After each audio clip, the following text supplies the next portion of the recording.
perbatasan antara Pangkalan dan Muaro Panci Kapur 9.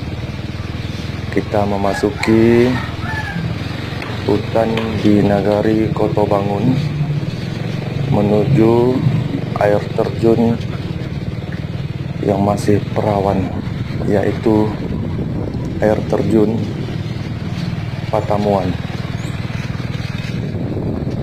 Air terjun ini nggak ada di Google.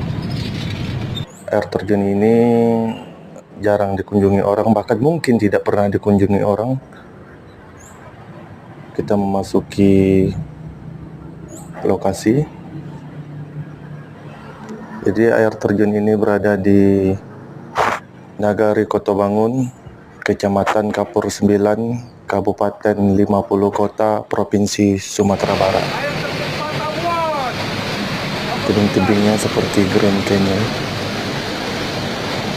Airnya sangat dingin dan tidak ada orang satupun di sana kecuali ini.